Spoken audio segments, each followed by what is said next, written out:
Hello, patrons. Welcome to January's Off Topic. You join us mid-conversation. Chris Scullion, take it away. I was just saying, I've been trying to get a new PC for ages now. Oh, you've not mentioned. I know. I'm sick of mentioning it all the time. This is up there with your dislike of Walter, right? But you were going to buy a 4090 like 2 days before they announced the 5090 and replaced the range. Double the power, by the way. Like literally, it's literally double the power for less the price. But you were just completely cool with that? That's all right. I'll just have a weaker one for the same amount of money. To be fair, when I was originally pricing them, this was like late October, early November, so like it was still quite a while away. And then just because I was doing the book and everything, the VGC book, I just kind of thought I'll put it back until all this is done, and then I'll get one. So then, literally, like last week, I thought, okay, time to order, like an idiot, and like nobody's doing 4090s just now because obviously all the stock's gone and it's basically being sunsetted for the 5090, which it turns out is like $2,000. Yeah. Like, oh Christ. So yeah, it's. I mean, I'd already priced like a really stupidly expensive. I've basically emptied my freelance budget on it because I'm gonna kind of need one for the foreseeable Your future. personal freelance earnings, not VGC's freelance budget. No, exactly. Just in case any freelancers are saying, why can I not write for VGC because Chris is spunking all the money on? No, my own money that I've made doing freelance stuff is like basically all going on it. Book riches. Yeah, not even that. Just like the occasional. I do scripts for outside Xbox every now and then, and like so, I've been kind of saving all those up. I know that's why the quality's dropped like drastically because of me. So yeah, I've been like kind of doing like that's been put aside. So I was expecting to take a hit, but luckily this 5090 seems like just a slightly bigger hit than before, so it'll be all right. Apparently, the 5080 is it 5080 or the 5070 is supposed to be as powerful as the 4090. Yeah. I'm still using a 2070. That's mad. Well, someone from NVIDIA listening, send me a video card. Look, I'm not gonna. Oh, here it is. Here it comes. I know you've mentioned claiming stuff for free, so Jordan's eyes have lit up. So here we go.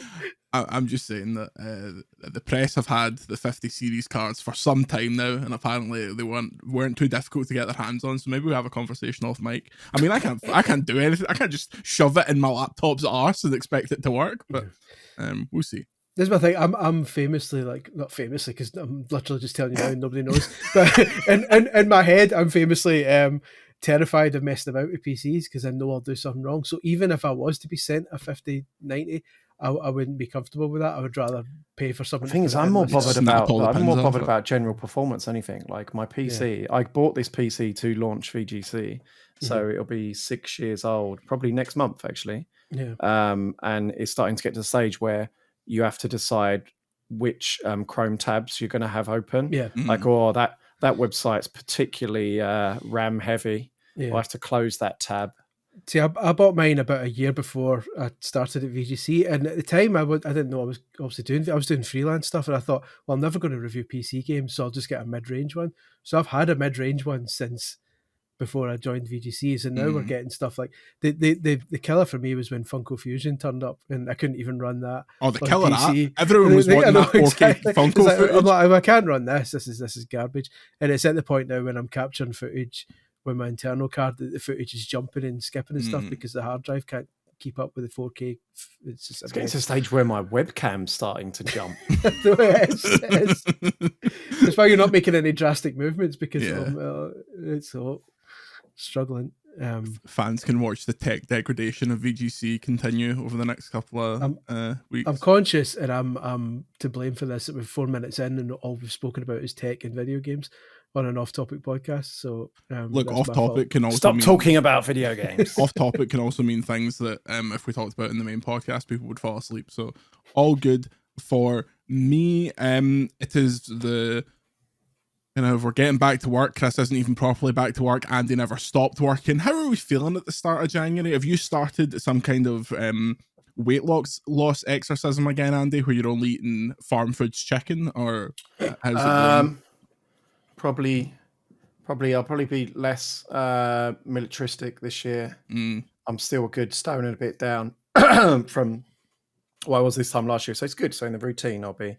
So yeah, I'm trying to stop eating. Do you know what? I need to stop eating crap though. Like it got to the point where I was done before Christmas. Yeah, there was a good run. There was one particular run at Christmas where I think on Christmas Eve I had a Christmas dinner. Then I had a massive Christmas dinner on Christmas Day.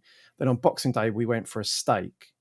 Then on the day after Boxing Day we went for all-you-can-eat Chinese, which was ridiculous. Yeah. And at that point you might as well just eat through to New Year. It's like I think I went football, and then you got one free day where you might as well. I probably ate some shit. Then it's New Year's. But New Year's I just wanted to go to bed. Yeah. I was saturated with filth and alcohol at that point. I just wanted to rest. So it's the salt, it melts your brain. On New Year's Eve, my partner has no interest in New Year's Eve, barely even wanted to go to her own families for New Year's. She was just like, we'll do the bells, and then I'm going to go home and read and go to bed. I go to my best pal Hannah and her big sister, like their family home, because it's around the corner from where I stay. And we watched Wicked again, which was marvelous. And they went to M&S and got about 80 quid's worth of party food for 3 people. So just all of that got made super, and they were eating it for like days later. But it was we were drinking Venoms. If you're not familiar, that's vodka, orange juice, and WKD, which produces a green drink in honor of Wicked. I had a nice night, but the room I was sleeping in, the heating was broken and it was up full blast and couldn't be turned down. So, and there was only a tiny window. So let me tell you, I felt like I was in Vietnam in the height of summer. The sweat that was pissing out of me during that night, like the condensation, the paint was ripping off the walls. But apart from that, it was quite quiet. Chris, have you ever done the thing that some parents do where they fake New Year's? They like put a video on of the fireworks at 7 o'clock and go, "Hey, see you later." I was going to show Serena like the fireworks the next day, like, and just say, "Look what you missed." But she amazingly stayed up, like not by choice. I was actually quite annoyed. Like we were at my mum and dad's house, and like my mum, also my dad's still in hospital, so I went to visit my mum, and my brother's family came over. He's got 2 kids, and Serena just goes crazy when they come over. They love playing with each other, so 3 of them go wild and play about. And I says they'll tire themselves out about maybe 8 or 9, like a wee bit later than usual. We'll get them all to bed, and then we'll enjoy the kind of New Year stuff, and then in the morning we'll show them what they missed. And like they just didn't sleep, like they were still up at like midnight, and like, okay, we'll deal with this in the morning. They will deal with the fallout later. But amazingly, she was actually fine the next day. Like it didn't affect her too much. Like she wasn't that tired and cranky and that. So yeah, like 6 years old, and she got her first midnight, which I was really not expecting. I was expecting that to be like a double digits. We used to get a like pre-recorded one on YouTube and show it to them about 7, and they genuinely believe it. Oh yeah, that's time for fine. bed. See you later now. Yeah, that's the best way. There was like a moderate amount of fireworks here, but not really. I thought it was ridiculous that they cancelled the Edinburgh fireworks and showed a replay of them on BBC Scotland. They showed a replay of the 2023 fireworks. I was going to say that's not the first time they showed that replay either. I'm sure they showed it last year as well, because I've heard that montage. For those who don't live in Scotland, in Scotland's Hogmanay, they show like a montage of fireworks. But they show fireworks with a montage of orchestral versions of Scottish pop songs.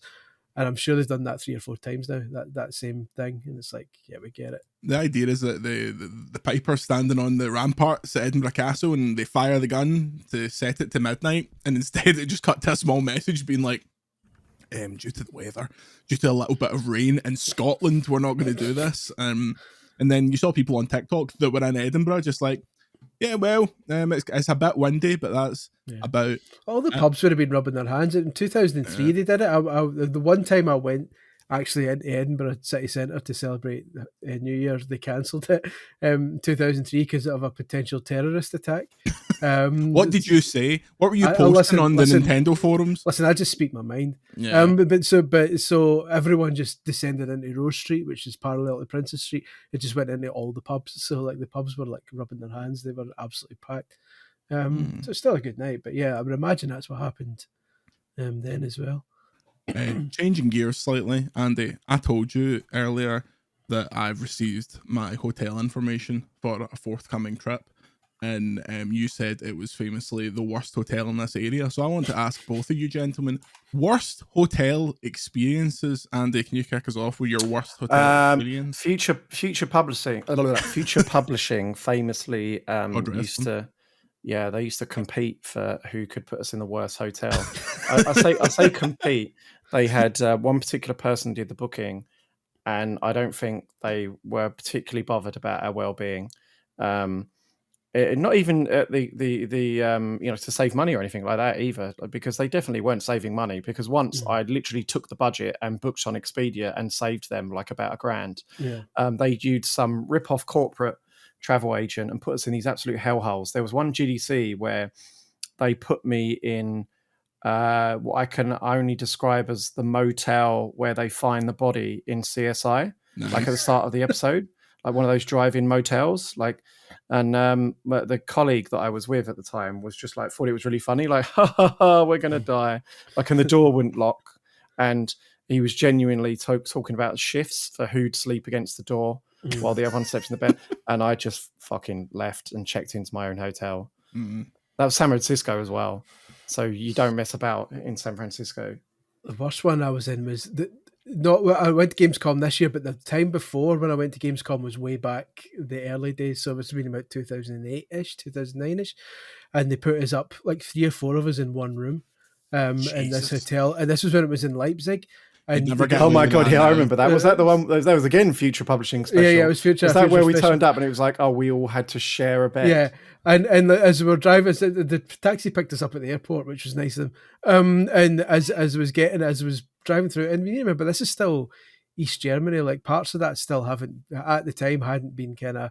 The hotel was like literally opposite, like an old Nazi factory. Yeah, it was pretty grim. And as we were driving, it was getting.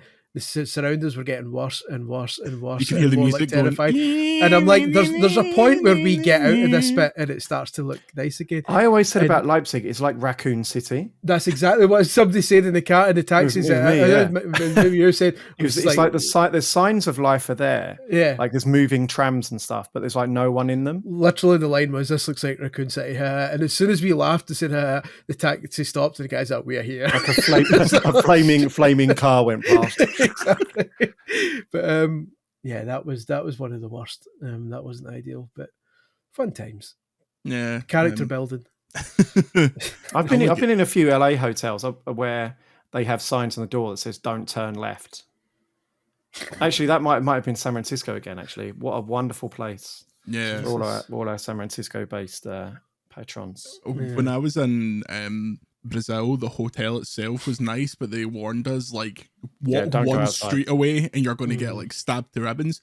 However, I didn't heed this advice and got stabbed to ribbons. No, I went a walk because there was a football shop like 2 or 3 blocks away, and I went in the middle of the day, and it was beautiful. It was like a scene at a film. People just sitting at bars drinking, and then later that night, we were at some industry thing, and someone was like, yeah, like we were standing outside the bar all with our phones out and they all got snatched, and I had to stop myself going like, yeah, well, obviously if you're standing, it's like people that do that in London now, like just stand and at the road with their phone out expecting it not to get lifted. Like people just aren't streetwise. I think my worst hotel was maybe also in Germany. Sorry, Germany, for for those German listeners.